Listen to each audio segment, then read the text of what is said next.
সকল তোমরা ইবাদত করো ওয়াবুদু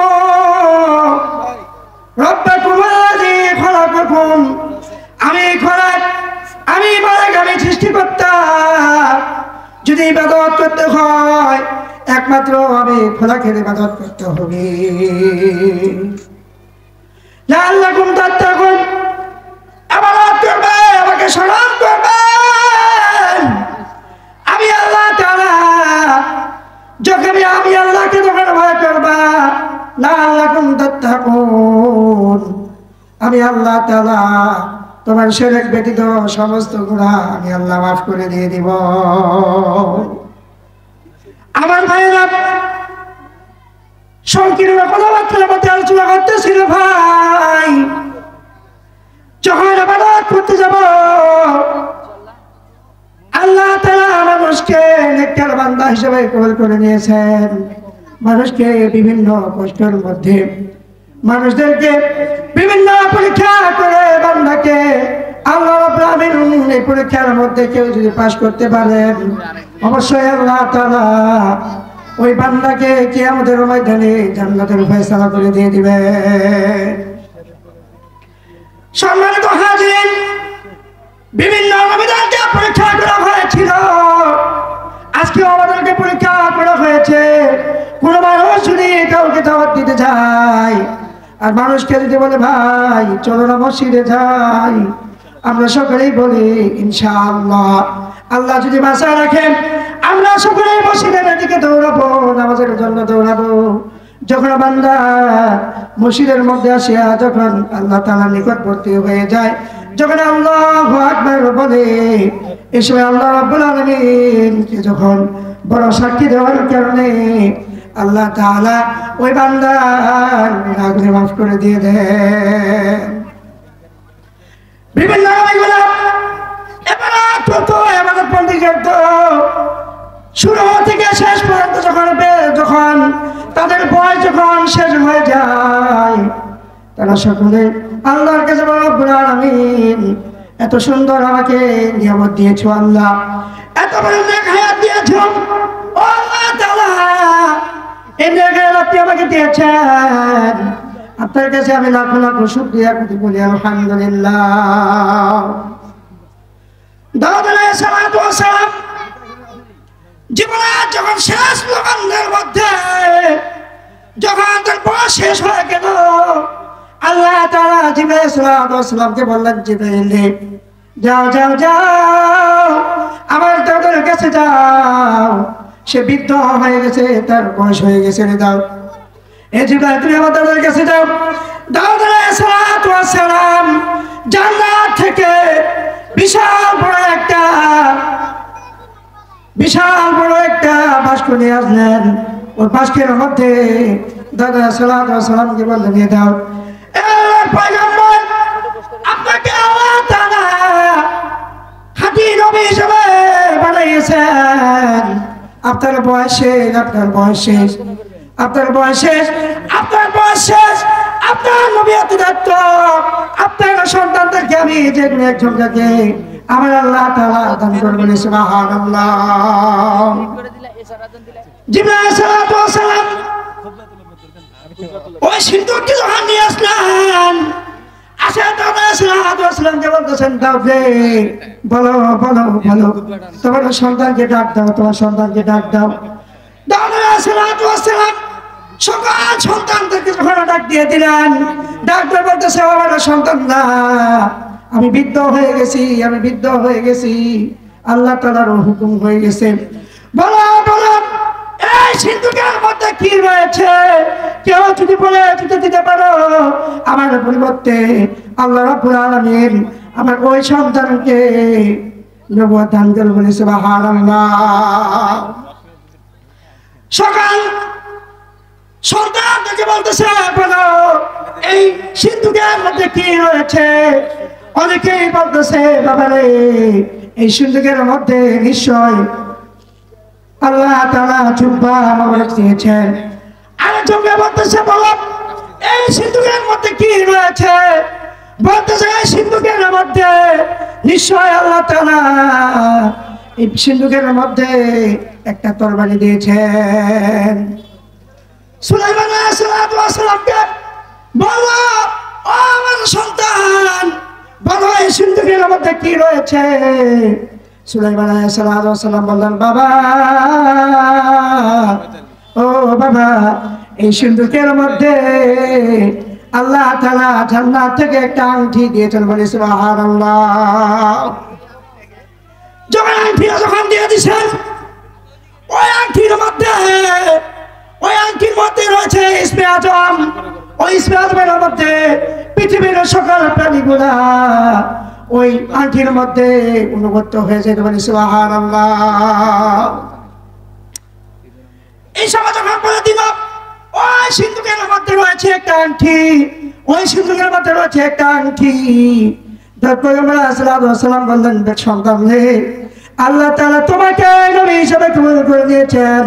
আমার যে দায়িত্ব রয়েছে, এই দায়িত্ব আল্লাহ তাআলা তোমাকে নবুয়তি দান করবেন। সাথে সাথে ওই আংটিটা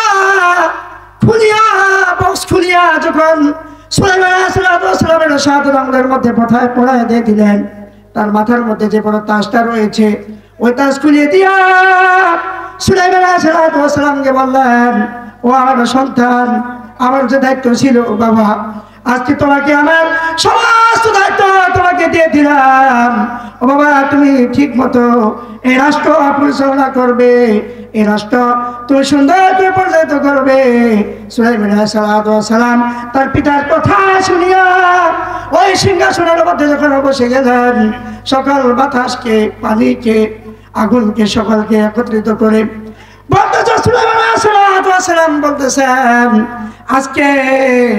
আজকে এখানকার সরকার আমি হয়ে গেলাম সুলাইমান। আমি সুলাইমান আজ থেকে যা হুকুম করব তোমরা সকলেই মেনে নিয়ে দিবা। আমি সুলাইমান থেকে হুকুম করব, আমার হুকুমের বাইরে তোমরা কোথাও যাবে না। সাফরা নামে একটা জিন, ওই সাফরা নামে জিনটা বলতেছে, এখানে নিশ্চয় সুলাইমান এই সিংহাসনের মধ্যে রয়েছে, এই সিংহাসন থেকে সুলাইমানকে আমি তাড়াই দিয়ে দিব। সুলাইমান আলাইহিস সালাম যখন পরিচালনা করতেছেন, একদিন সে বাথরুমের মধ্যে চলে গেলেন সিংহাসন থেকে নামার পরে বাথরুমের মধ্যে তার দাসকে বললেন, ও আমার দাস, আমার আংটি নাও, আমার আংটি রাখো, আমি বাথরুমে যাবো। ওই আংটির মধ্যে রয়েছিল ইসমে আজম। বলি সুবহানাল্লাহ।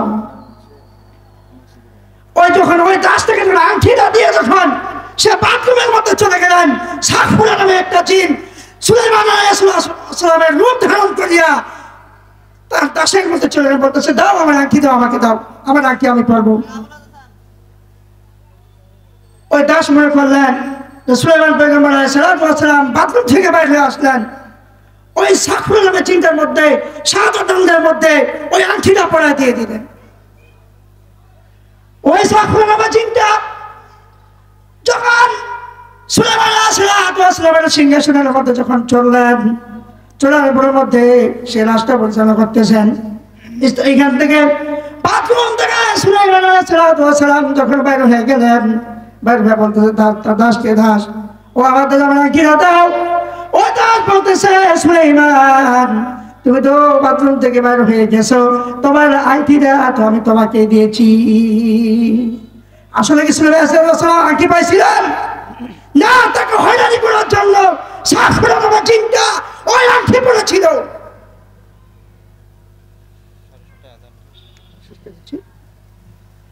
যখন এইভাবে রাষ্ট্র পরিচালনা করতেছেন, সুলাইমান আলাইহিস সালামকে পাগল বলে ওই স্থান থেকে চিৎকার করে দিয়ে তাকে বাইর করে দিলেন, ওই স্থান থেকে বাইর করে দিয়ে দিলেন।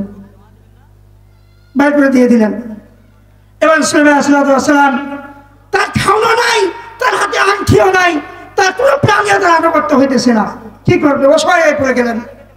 সুলাইমান আলাইহিস সালাম যখন রাজদরবার থেকে তারা দিয়ে দিলে, রাস্তার মধ্যে হাঁটাহাঁটি করতেছে, কি খাবে, কোথায় চাকরি করবে, কোথাও চাকরি পাইতেছেন না। রাস্তার মধ্যে হাঁটাহাঁটি করার পরে দেখতেছে নদীর মধ্যে একটা চালুয়ার মাছ ধরতেছে, তাকে যা বলতেছে, ও চালুয়ার ভাই, আমার পেটের মধ্যে কোনো খাম নাই, একটু করো, আমি আমার পেটের মধ্যে একটু ভাত আমি অর্জন করতে পারবো। ওই জানোয়ারটা বলতেছে, তুমি নিশ্চয় অসহায় হয়ে পড়েছো, তুমি আমার সাথে কাজ করো, আমি যদি 4টা মাছ যদি এই নদী থেকে তুলতে পারি অবশ্যই তোমাকে আমি 2টা দিব, আর আমি 2টা নিব। এই মাছ থেকে সালাম মাছ মারতেছেন। মাছ মারার পরে নদী থেকে যখন অবসর নিয়ে দিলেন, অবসরের মধ্যে রাস্তার মধ্যে যখন গাছের মধ্যে যখন অবস্থান করতেছেন, অবস্থান করার পরে এত সুন্দর আরাম লাগছে, সে ঘুমাই যেতেছেন। বলে সুবহানাল্লাহ। চতুর সাইড থেকে বিশাল বড় যখন সাপ ওই গাছ থেকে ধরে পেলকাটায় ধরিয়া সুলাইমান আলাইহিস সালামের উপরে শো শো করে বাতাস করতেছেন। ওই পাশ থেকে ওই জানোয়ার নামে আসতেছে, আসে দেখতেছে ওই মানুষটা আমার বাবার কাছে কাজ করতো, মাছ ধরতো। ওই বাবার কপালে ওই বাবার মানুষটা আজকে আরাম করতেছে, দেখতেছি ওই মানুষটার কপাল থেকে নূর চমকাইতেছে। বলে সুবহানাল্লাহ। ও মেয়েটা বললো, 2 মিনিট সময় দেওয়া যাবে ইনশাআল্লাহ, ইতিহাসটা তো শেষ। ও মেয়েটা বললো, বাবা তোমার সাথে যে মানুষটা কাজ করে এত সুন্দর চেহারা, এত ভদ্র মানুষ, ও বাবা ওই ছেলেটাকে আমি বিবাহ সাথে করবো। জানোয়ার বললেন, তুমি যেহেতু আমার সাথে কাজ করতেছো, আমার একটা রূপসী একটা মেয়ে আছে, ওই মেয়েটাকে তুমি বিবাহ করবা? সুলাইমান আলাইহিস সালাম বললেন, হ্যাঁ নিশ্চয়ই আমি বিবাহ করবো। তার সাথে বিবাহ সাথী করে দিয়ে দিলেন। ওই যে সাফরা নামে জিনটা, ওইখান থেকে তাকে তাড়া দিয়ে দিলেন, আংটিটা সাহায্য পরে দিলেন। ওই সাফরা দিক থেকে তেলাওয়াত করতেছে, তার দাস বলতেছে সুলাইমান আলাইহিস সালাম যে নিশ্চয়ই সুলাইমান আলাইহিস সালাম না, উনি যদি সিংহাসনে থাকতো নিশ্চয় বাথরুমের মধ্যে 3 দিন পর হতেছে সিংহাসন থেকে সে নামতেছে না, নিশ্চয় এটা সুলাইমান আলাইহিস সালাম না। তিনি চিন্তা করলেন, এই তো এটা আসল সুলাইমান না, আসল সুলাইমানকে আমি তাড়াই দিয়ে দিলাম। এই সুলাইমানের খোঁজ করতেছে। তখন কি করলেন, তাওরাত কিতাবের মধ্যে যেগুলো আলেম ছিল তাদেরকে ডাক দিলেন, আপনারা আসেন দেখেন তো এই মানুষটা কে। যখন ওই আলেমগুলো আসে তেলাওয়াত করতেছে, ওয়ালাকাদ ফাতান্না সুলাইমান ওয়া আলকাইনা আলা কুরসিহি জাসাদান সুম্মা আনাবা, এই আয়াত থেকে জিনগুলা থরথর করে কাঁপতো, ভয় করতো। ওই আংটিটা খুলে শাহজালাম থেকে আঙুলটা খুলে আংটিটা নদীর মধ্যে নিক্ষেপ করে দিল। সুবহানাল্লাহ। নদীর মধ্যে যখন নিক্ষেপ করে দিয়ে দিলেন, এদিক সুলাইমান আলাইহিস সালাম তার শ্বশুরের সাথে কাজ করতেছেন। মাছ ধরার পরে ওই আংটিটা নদীর মধ্যে বিশাল বড় একটা মাছ খেয়ে ফেলে। বলে সুবহানাল্লাহ। ওই মাছটা কি করলেন, মাছ ধরার পরে তার শ্বশুর তাকে 2টা মাছ দিয়ে দিলেন।